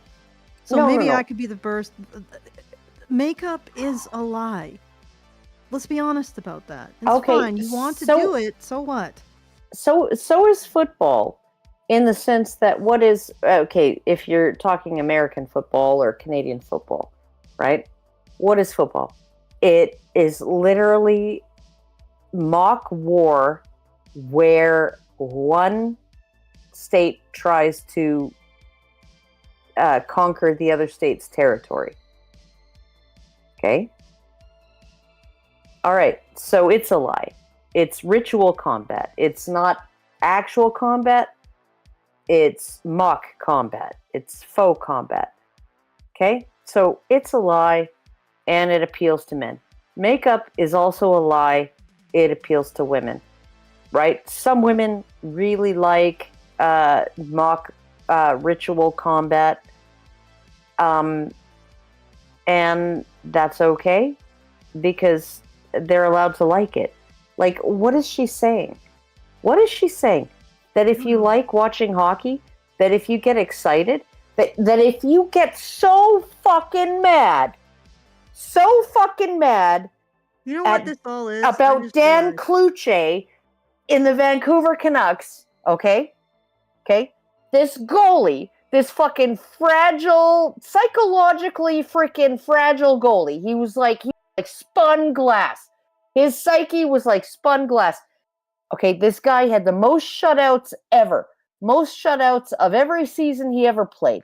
Okay? But the moment the first goal he let in, he'd let in 9 fucking goals the rest of that game. His psyche would just shatter, right? And then they'd pull him off and they'd put in Arturos Urbe, I think, if I remember right. Okay? And they'd put him in as the secondary goalie, and that Arturos Urbe would get the Canucks back up to like contention in the playoffs, right? And then Dan Cloutier, Dan's our man. Okay, they'd stick him back in goal. He'd have 2 games where he shut everybody out, and then he'd let in 1 goal, and he'd be just freaking destroyed. Right? He'd be destroyed psychologically, and he'd let in 8 goals every fucking game. Right? The guy had the most shutouts, and the guy had the most goals on his net. Right? And it was just, and I got so fucking infuriated that I had to stop watching the Vancouver Canucks. Okay? And you tell me that that's not genuine. Yeah, it sounds pretty genuine to me. But that's the thing. Like, it's, you know what? I realize what it is. It's that pick-mes like men. And they don't want to have to like men. They just want to get the bag that men have. Yeah, they want the bag. And they want to keep theirs. And also, what the hell is wrong with being chill?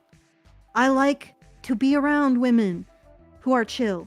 Because chill women, even if they're neurotic messes, women even who are if they chill, just screamed about like freaking some hockey shit from like 15 years, 20 years ago. Yeah, even if they get really irate about things or anything like that, as long as they can chill out and not fixate on their emotions and then start destroying, turning into Gorlock the Destroyer because they have an emotion. Like, I would prefer to be around women like that. Men would prefer to be around women like that. You are probably not a woman like that. So you are going to age very badly. Okay. Anyway, I have a headache now after that Dan Cloutier thing. I blocked that out of my memory, but it just came rising to the surface. The trauma erupted. Okay, play, Brian. My beef with the pick-mes, because pick-mes and the spoiled girlies, we all have this one goal, and it's to live our best lives, right? And that best life sometimes for a lot of us involves the cooperation of men. The thing with the pick-mes is that they have centered men. Instead of creating their own dream girl and finding a man for whom she is his dream girl, as she is currently, as of now, present day, they shift themselves to fit whatever this man wants them to be. And one of the they're hoovering narcissists. Okay, yeah, nobody likes those. Like, no, but there's a type of narcissist that just gloms onto a person and becomes that person. All right. Okay, can you go back to the beginning of this clip so I can hear? Listen, that best life. It is and very societally where we what can the hell say, she's saying. you know what? Makeup is not more frivolous than football. That was a really great video, and it totally explains my beef with the pick-mes. Because pick-mes and the spoiled girlies, we all have this one goal, and it's to live our best lives, right? And that best life sometimes for a lot of us involves the cooperation of men. The thing with the pick-mes is that they have centered men. Instead of creating their own dream girl and finding a man for whom she is his dream girl as she is currently, as of now, present day, they shift themselves to fit whatever this man wants them to be. You know, this is actually true. The problem I think you found with that is, Karen, is that she did say something that was legitimate. Okay, so well, woman you should just be yourself and find a man who wants that. Yeah. Yeah, that's perfectly legitimate. I don't know what the hell all this else is, and how is it that? Okay, but here's the thing: the way that you look at things is this, right, my dear? You think the man has a bag, rather than recognizing that the man is the bag, right? You want to extract something from the man without recognizing that the man is what you want. Do you see what I'm saying, Karen? Mm-hmm. Like, you can be yourself and want to find a man who appreciates that, and also believe that the man is the bag. The man is the thing that you want, not whatever bag he has that you want to extract from him. All right? Yeah, no, and I find it kind of interesting that the women who are saying, you know, we feel shamed for putting on makeup, and we feel shamed for presenting ourselves in a way that will attract men, will attract the bag. Okay? We don't like these other women who are basically just saying, well, I'm not going to jump through those hoops. I'm just going to find a man who suits me. Yeah. And Well, settle down with him. They're pointing the fingers at women who change themselves to be whatever the man wants, which, you know, which you're doing when you stick inserts in your bra and put on makeup and inject fillers into your lips. Like, yeah. But the thing is that I wonder how much she's conflating a woman seeing the man as the bag, not that a man has a bag that you got to extract from him, but that he is what you want. He is what you want. Well, right? I don't know. As opposed to this attitude. I'm looking at mine right now, and I'm kind of wondering. He's just hanging out playing on his Steam Deck. But Helldivers? What are you playing? Deep Rock Galactic Survivor. Okay. Now, that be it as it may, I wonder how much she's conflating a woman who sees the man as the bag versus a woman who conforms to whatever a man wants in order to deceive him into choosing her. Yeah. No. I mean, like, you look at all of the makeup on her face and everything, and it's like, okay, so how is that not deceiving a man into choosing her? Yeah, that's the thing. Like, you're like, deceiving. She's also a pick-me. It's like, yeah, you're all pick-mes because, God, like me and Karen, like, I never wore makeup. First date with my husband, we met on IRC. That was an internet relay chat, so we did meet on the internet. I went on Channel Canada. I said, hey, anybody from I saw someone who said, hey, anybody from Calgary? And I was like, hey, I'm from Calgary. Oh, okay, let's chat. Did not know he was a man. Did not know anything about him. He was just a line of text in a text room. And I chatted with him. We decided to meet. I met him in a lumberjacket, a plaid lumberjacket, army boots, and jeans. And he was intrigued by me because I was so different. Believe me, I didn't do that because I was intending to attract men. I did that, I don't know, like I was just in like my plaid lumberjack phase. What can I say? Yeah, no, I went through that phase too. Yeah, it's just I just did that because that was what I was doing at the time. I actually have a plaid hoodie. It's fleece lined. That I wear. I have, ironically, I think I make less effort now. Now I just have a jacket and a shirt and like jeans and that's it. I haven't changed that much. I own two pairs of jeans and 18 tank tops. And that's it. And it's like, it's not a situation where we're trying to change to get a man. It's that we consider the man to be what we're trying to get, not the bag he's holding. And I think ultimately men would prefer that. No, you want like, and the men who don't prefer that don't want to see you age. Oh my God! Like they're gonna dump you when you're 25. Well, what I look at is, so like, why would I want a man who would need me to keep myself up in that way, right? And I'm gonna share an anecdote from my older son's, one of his school friends in elementary school, right? Okay, so this kid, his parents were, his dad was like a kind of a repairman, appliance repairman around town, and the mom was, she was very, very, very socially proper, right? And extremely clean. Like, I would go to pick up my son from playing after school at his friend's house, and my son would get his shoes on the mat at the back door. He'd get his shoes on and be like, "Oh, my backpack," and he'd step off the mat, and his friend would be like, and this is like, these are 8-year-olds, right? His friend would be like, "Go, Jack, you can't step off the mat," right? And I'd look, and the laundry room, right? Everything was white in this house, right? The floors, the walls, the window coverings, everything was white. And I'd look into the laundry room, and it's like, this is a laundry room that's never been used. This is the laundry room of a person who contracts out their laundry, right? Because they've never used this laundry room.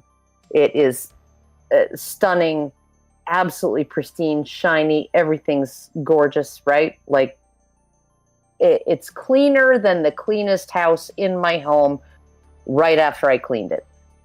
And so I'm just like, okay, but this woman, she had psychological problems. The dad, he spent most of his time in the garage, right? And I'm thinking, like, okay, if I was the man in that marriage, I would spend most of my time in the garage, right? But I wouldn't be keeping the house like that, right? If I was the woman in that marriage, I would just be keeping the house at a level where it's not going to be condemned, and everybody would be welcome to walk around with their shoes off the mat, right? That's me. That was not her. She was, like, people are different. People are different, right? I would say that. I found it's amazing. And I found a man who, he tolerates my lackadaisical housekeeping, and I tolerate his lackadaisical use of underpants. All right, so I think there's a conflation going on with this woman, and after this, we'll go to Richard's super chats because he's been waiting patiently. Okay. There's a conflation going on with this woman. I think she's conflating women who are chameleons and basically covert narcissists who hoover up somebody and then consume their life, with women who recognize it's not the bag. Men don't have a bag; they are the bag. They are what you want. You want a companion who happens to be a man. That's it. And she's conflating those two because I think she wants to have more of a position to criticize and to beat down other women, down other women who actually want a man who see the man as the bag, not that he's holding a bag. So you're going to call that a pick-mes. You're going to say, "Oh, you're just conforming to the man." No, we're not conforming to the man. We see the men in our lives as companions. And incidentally, again, you are asking, when you ask a man to get into a long-term relationship with you, you are asking him to watch you age and to see that asset depreciate and to have something more at the end of the day to give him. And the very basic, the bare minimum you can do as a woman when you ask a man to do that is to want him, right? If you don't want him, why should he give up his life watching you deteriorate? Like, we're all mortal. We're all going to turn into lich queens. Like, why would you do that? And if you aren't willing to do that, what makes you think you don't deserve a man who's going to kick you out at 25? Well, you are only interested in the bag, lady. Well, maybe he's only interested in your bag, which is your youth, as brief as it is. And then once he gets that, out you go. Like, if he's not interested in the woman, then yeah, he'll tolerate you not being interested in him as a man. If he doesn't want to connect with you as a companion, he'll tolerate you don't want to connect with him as a companion. He'll tolerate that because he knows once you get the first wrinkle, you're gone like a booger off the end of his finger. Flick. Like that's what you're signing up for. If you decide to have this mentality of I'm going to get the bag and I'm going to keep my bag. Well, you're not going to keep your bag. Your bag is going to disappear. And you either decide you want a man who is going to value you for your companionship, and in turn you value him for his companionship, or you decide on this kind of parasitical exploitative relationship, and you, guess what? The kind of men who are interested in that are also parasites and exploitative. Yeah. That's what you get. You get what you give. Good luck with that. So let's get into you get what you give. So speaking of getting what you give, let us give what we got. There's a stupid. Go ahead, Brian. Read the super chows if you're still there. Somebody poke Brian. We're reading super chows then. Yes. All right, hold on a second. I need a longer stick. Well. Okay, can't can blame I say me. Racist? Yes, the. Let me just put it up on the screen here. Okay. All right, Richard gave us a bunch of super chows. $5. I'll just put Badger Chan on the screen. Allison, the difference in the weather in Edmonton and Kelvington is that the Karen had to talk with the manager of the Edmonton weather, and she didn't talk to the manager of Kelvington weather. Get it? Oh yeah, Because no, Karen's- I definitely spoke to the manager, and he improved the weather immediately. Yeah. And then he gave another $5 and said, deploy the Karen to talk to the manager of Video Ninja. Get it? Because Karen and managers. Yeah, really. Then he gives another $5 and says, don't let the woman with the Cardi B fingernails put a finger in your butt. Never. Or vagina. Doesn't sound pleasant. Then he gives another $5 and says, if we wait long enough, we will see a plethora of feminist videos being filmed in nursing homes or in apartments with 27 cats in the background. Well, by that time, you'll be able to like directly beam content into your head. You guys so I haven't don't think been we'll have ignoring me. cameras I'm anymore. Muted. Okay. What? I said One you haven't more. been ignoring me. I've been muted. I wanted to say, I mentioned that, you know how the bedroom feminists, like the I live in a room in my parents' house feminists, disappeared, and then these people appeared 10 years later. This is the next stage. This is like the next pupil stage of the bedroom feminists. Yeah. This is the bedroom feminists attempting to attempting to get a man to give them his bag. Without a gun or a knife. Then we got another $5 from Richard, and he says, if lower status men can find worthwhile I don't know what that means. Relationships? Okay. Then the lower bar removes the incentive / motivation to become higher status that these women require as their entry point to relationships. Yeah, so pick-mes are essentially making it so that only 20% of men are desirable to women like this, I think. Because if we didn't exist, we weren't choosing the men who are undesirable to them, those men would be forced to live up to their standards. Well, and they'd have like a bigger buffet, Yeah, they'd have a bigger buffet. Even though I wouldn't want... I like my husband. You know, I like him. I think he's good. I'm fine with him. I don't like. I like my husband too. Why should I have to have a husband that's eligible for this woman? Like, but it just the logic seems to break down in my mind. Okay, continue, Brian. All right, then I got one more from Richard for $5, and he says, I don't think that Manifestel is a pick-me because she probably doesn't find any man at all acceptable the way that they currently are. Even a top-tier man would have several series of hoops to jump through to even slightly satisfy her. There's a video she has done about creating a contingency fund in case of divorce. It includes that screenshot of the woman who took $22,000 out of the joint account to put in her own separate account and being confronted about it. Oh, it's like that men's rights lawyer. I forget. I don't know. I know you guys saw her ad, but she was just like, I love women. They're such good planners. You know, while he's watching the football game, she's hooking up with a friend, with an old flame on Facebook, and moving all of their money into her personal bank accounts, right? And yeah, no, I'm a rights lawyer. Oh God, yeah, I remember that.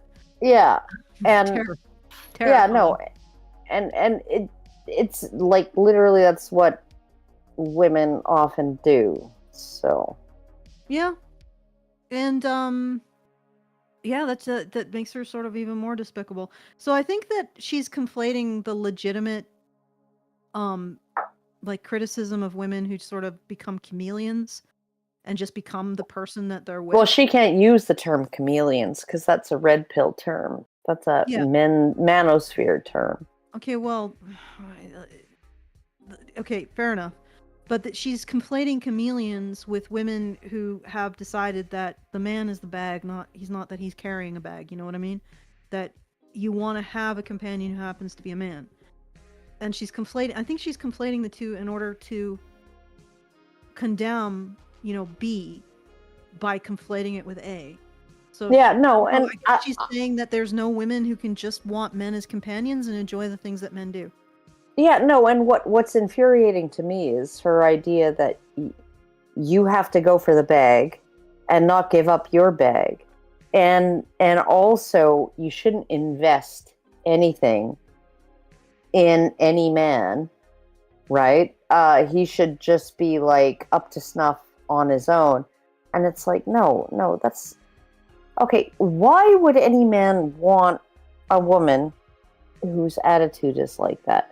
Right, because even if my husband was like on the top of the world, right? Even if he was like on top of his game, he was like totally fine when I met him, right? Things happen. Shit happens, right? And do you want somebody who wants as a man, do you want somebody who wants your bag and to keep her bag, right? And to not be ours to do anything, to just leave you on the spur of the moment? And my husband actually went through this, right? Because he wasn't sick when he met his previous partner, right? And then he got sick, right? And then she was just like, yeah, no, fuck this. I'm done. Right? She couldn't be arsed. Right? And okay, like, is that what you want? Is that what you want? Someone like this? Right? Oh, well, I have my bag and I don't have your bag anymore. So, because you don't have a bag anymore. So, goodbye.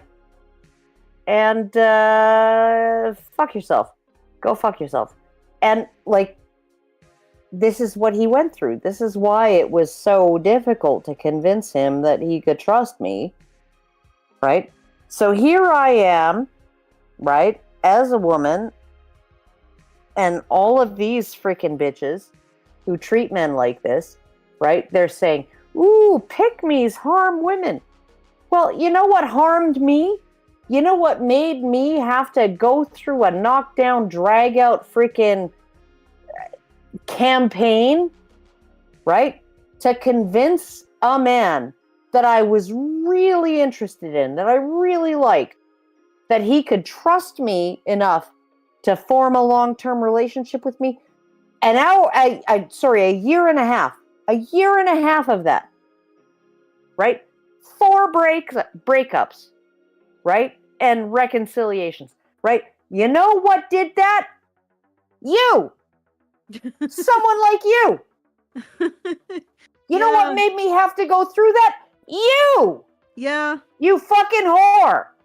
Yeah, women like this destroy men.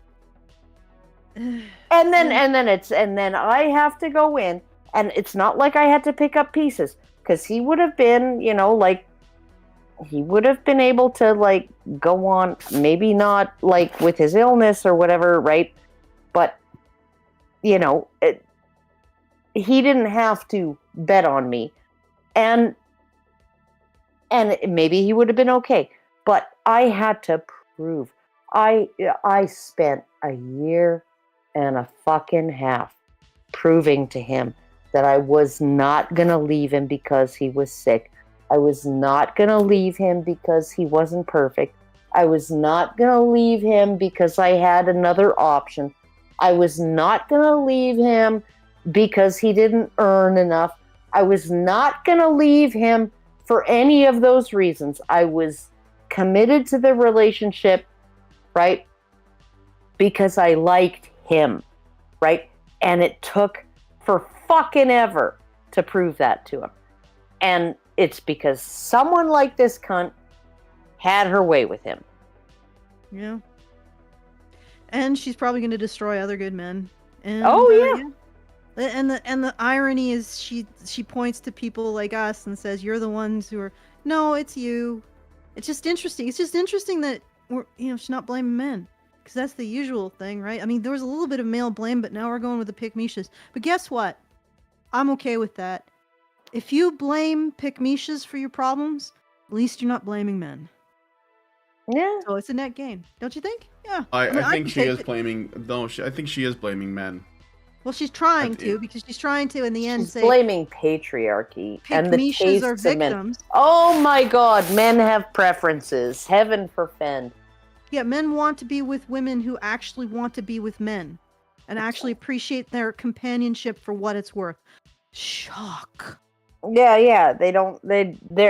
She's just like, pay me. Which is really freaking funny, because I doubt this woman wants to have female friends who are as mercenary and parasitic as she is towards her male companions. Like, would you have friends like that?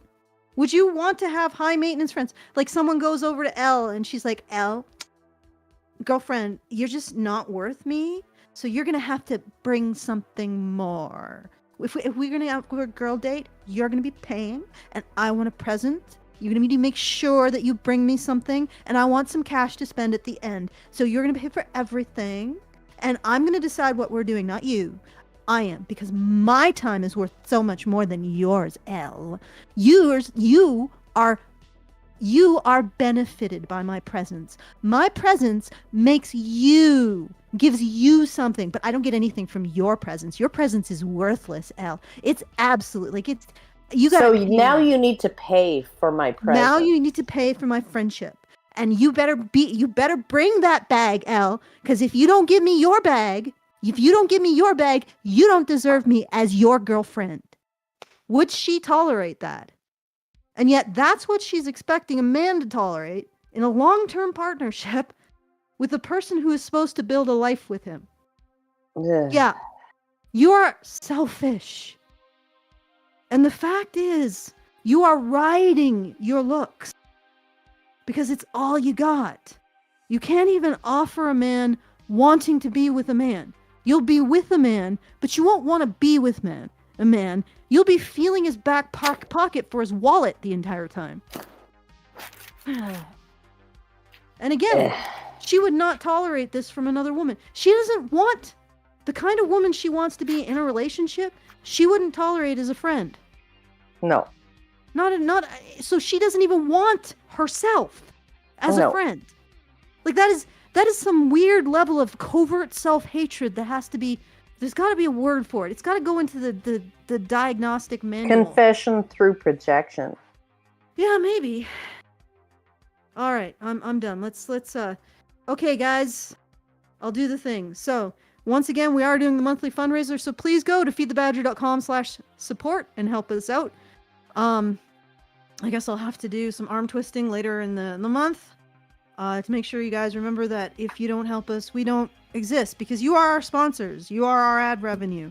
You're basically what makes us, what allows us to continue to do this work, while the bedroom feminists seem to multiply and pupate into the dating feminists, like this one. So anyway, feedthebadger.com/support so we can continue to be a voice in the wilderness, and feedthebadger.com/justthetip if you enjoyed this content. You want to tell us we're not just screaming into the chasm in the middle of nowhere, screaming into the void. Feedthebadger.com/justthetip. We get the full benefit of whatever funds you send. You get the full benefit of not sending them your comments through YouTube, Civ. All right. So feedthebadger.com/support to support us. Feedthebadger.com/justthetip to send us a tip. And back to you, Brian. So if you guys like this video, please hit like, subscribe if you're not already subscribed. Hit the bell for notifications, leave us a comment, let us know what you guys think about what we discussed on the show today. You can find a link to the video in the description. And please, please, please share this video, because sharing is caring. Karen, thanks so much for... What was stop that? doing the worm on the floor there, Karen. With your Sorry? Thanks so much for... Thanks so much No, for... I'm just that you didn't hear the... I did, but I was talking anyways. Okay, Thanks so much for coming on. Sharing is Karen. Sharing is Karen. That's right. Thank you so much for coming on today's episode of the Rantzerker, and we'll talk to you guys in the next one. Are machines, dude. Okay? They are literal machines. They are talking point machines. They are impossible to fucking deal with, especially if you have like a couple dudes who have good memory on top of that too. Holy shit, you're fucked.